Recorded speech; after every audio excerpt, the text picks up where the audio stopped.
तो दोस्तों आपको पता ही होगा कि इंडियन एयरफोर्स की तरफ से नए फाइटर जेट एयरक्राफ्टों को खरीदने के लिए हमारा जो MRF टेंडर जारी किया गया है वो असल में दुनिया भर का सबसे बड़ा मिलिट्री टेंडर है और रिपोर्ट की अगर माने तो इसकी जो वैल्यू है वो करीब $20 बिलियन या फिर उससे भी अधिक है। और इसी वजह से दुनिया भर के लगभग सभी बड़े देश जो कि हथियार निर्माता है और बड़े हथियार यानी कि एयरक्राफ्टों को बनाते हैं उनकी यहाँ पर चाह है कि वो इस टेंडर को हासिल कर लें और ऐसे में उन कंपनियों के द्वारा भारत के इस टेंडर को लेकर भारत को लुभाया जा रहा है। ऐसे में दोस्तों यहाँ पर लगभग सभी कंपनियों के द्वारा इस टेंडर को जीतने के लिए अलग अलग तरीके से अपनी एयरक्राफ्ट और एयरक्राफ्टों को लेकर ऑफर रखा गया है। तो वहीं रिपोर्ट्स के अंदर दावा किया जा रहा है कि फ्रांस के द्वारा भारत के ये $20 बिलियन के टेंडर को हासिल करने के लिए एक नया दाव यहाँ पर चला गया है। और सच मानिए कि ये दाव इतना बड़ा है कि फ्रांस अब इस $20 बिलियन के टेंडर को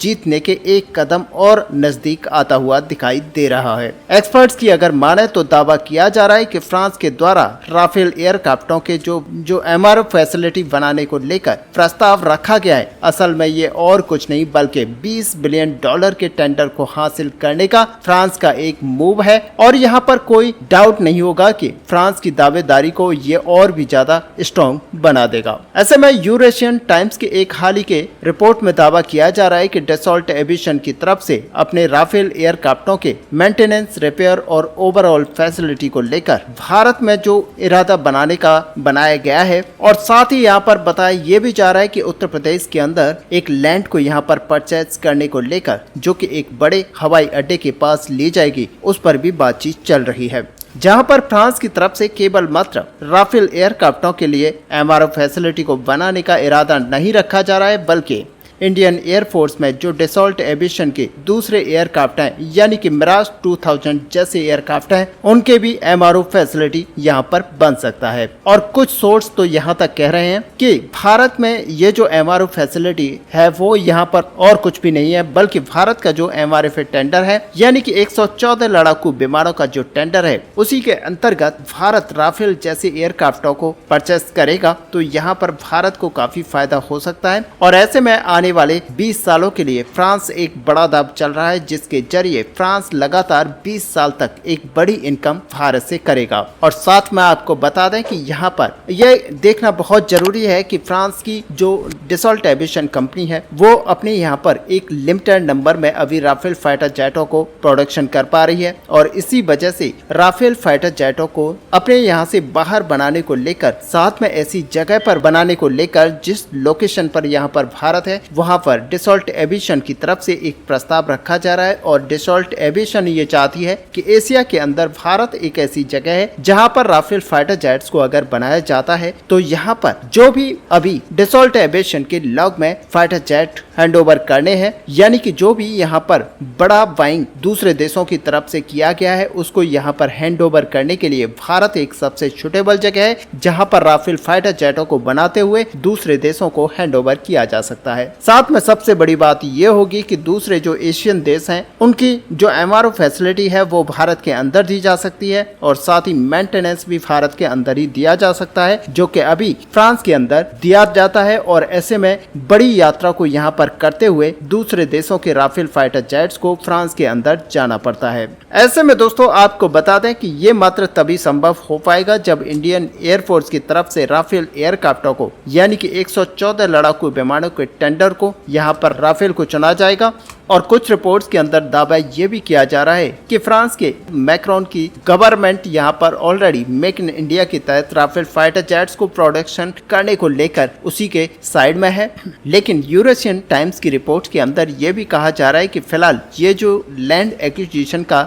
बात कहा जा रहा है ये केवल मात्र MRF फैसिलिटी के लिए है और अब तक केवल make in India initiative Rafale एयरक्राफ्टों को निर्माण करने का किसी भी तरह का कोई इरादे को जिक्र यहाँ पर नहीं किया गया है। है। लेकिन आपको बता दें कि राफेल एयरक्राफ्टों को भारत की तरफ से तभी चुना जाएगा जब डसॉल्ट एविएशन इन एयरक्राफ्टों की संपूर्ण टेक्नोलॉजी ट्रांसफर करेगा और साथ ही आईपी राइट्स और एक्सपोर्ट राइट को भारत को देगा। जबकि आपको ये भी जानना चाहिए कि ऑलरेडी डसॉल्ट एविएशन का रिलायंस ग्रुप के साथ एक जॉइंट वेंचर चल रहा है जिसे कि डसॉल्ट रिलायंस एरोस्पेस लिमिटेड कहा जाता है और ये डसॉल्ट के कई तरीके के एयरक्राफ्टों की सप्लाई चेन में जुड़ा हुआ है और डसॉल्ट एविएशन यहाँ पर एरोस्पेस इंडस्ट्री के संपूर्ण हित डील्स को अपने अंदर लेना चाहता है ताकि भविष्य में राफेल एयरक्राफ्टों को भारत के अंदर निर्माण किया जाता है तो एयरक्राफ्टों के निर्माण का संपूर्ण कंट्रोल डसॉल्ट एविएशन के हाथ में हो। और ऑलरेडी इंडियन एयरफोर्स की तरफ से 36 राफेल एयरक्राफ्टों को परचेज किया गया है और ये अभी यूज किए जा रहे हैं हमारी भारतीय वायुसेना के द्वारा। ऐसे में आपको बता दें कि यहाँ पर नेवी भी 26 की संख्या में राफेल एयरक्राफ्टों को खरीदने जा रही है जिससे कि डसॉल्ट एविएशन के राफेल एयरक्राफ्टों की जो दावेदारी है वो यहाँ पर और भी ज्यादा स्ट्रॉन्ग हो चुकी है। हालांकि साल 2019 में डसॉल्ट एविएशन के सीईओ की तरफ से ये साफ कर दिया गया था कि करंट 36 एयरक्राफ्टों के ऑर्डर के अंतर्गत ना एयरक्राफ्टों का मेक इन इंडिया के तहत प्रोडक्शन किया जा सकता है और न ही एयरक्राफ्टों के पार्ट्स को भारत के अंदर निर्माण किया जा सकता है। लेकिन उस दरमियान उनकी तरफ से ये साफ कर दिया गया था कि अगर और भी 100 से अधिक एयरक्राफ्टों का ऑर्डर भारत की तरफ से दिया जाता है तो संभावनाएं यहाँ पर जताई जा रही है कि डसॉल्ट एविएशन अपने मेक इन इंडिया मिशन के तहत राफेल एयरक्राफ्टों का प्रोडक्शन करने के लिए तैयार हो सकता है।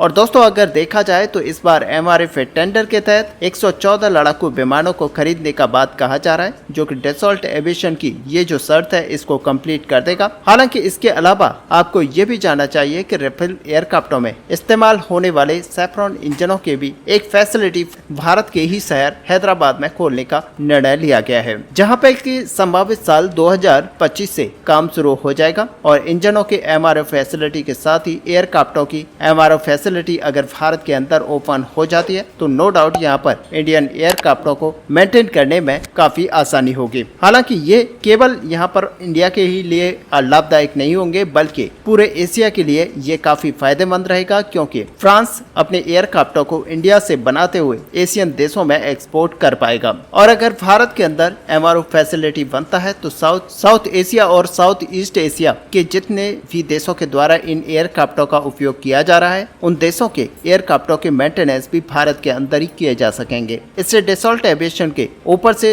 एयरक्राफ्टों के मेंटेनेंस को लेकर जो प्रेशर है उसे भी यहाँ पर काफी रिलीफ मिलेगा। अब आपको ये भी जानना चाहिए कि ऑलरेडी एयरफोर्स की तरफ से 36 और नेवी की तरफ से 26 राफेल एयरक्राफ्टों को खरीदा जा रहा है जिससे कि आने वाले समय में भारत के पास 62 एयरक्राफ्ट हो जाएंगे और MRF फैसिलिटी से इन फाइटर जेट्स का मेंटेनेंस काफी आसान हो जाएगा। और ऐसे में आपको पता ही है कि हर एयरक्राफ्ट के अंदर दो इंजन का उपयोग किया जाता है और ऐसे में आने वाले समय में कम से कम 124 M88 जैसे इंजन होंगे। इतनी बड़ी संख्या में इंजन होने की वजह से MRF फैसिलिटी का जरूरत भारत को आने वाले समय में पड़ने वाला है। हालांकि अगर Dassault aviation transfer of technology और साथ ही मेक इन इंडिया इनिशिएटिव के तहत तैयार नहीं होती है तो MRF फैसिलिटी भी टेंडर को यहाँ पर नहीं जितवा सकेगा क्योंकि इस टेंडर में केवल मात्र फ्रांस ही ऐसा दावेदार नहीं है बल्कि इसके अलावा कई अन्य दावेदार भी हैं जिनमें अमेरिका के द्वारा सबसे अधिक एयरक्राफ्टों का ऑफर भारत के सामने रखा गया है। और ऐसे में आपको बता दें कि 3 एयरक्राफ्टों को भारत के सामने अमेरिका के द्वारा रखा गया है जिनमें से F-15EX फाइटर जेट बहुत ही हद तक एक अच्छा दावेदार माना जा रहा है। साथ ही आपको बता दें कि यूरो फाइटर जेट का भी एक अच्छा खासा ऑफर भारत के सामने रखा गया है जिसकी वजह से यहाँ पर माना जा रहा है कि 3 फाइटर जेट्स अभी बिल्कुल स्ट्रॉन्ग दावेदारी के साथ बने हुए हैं।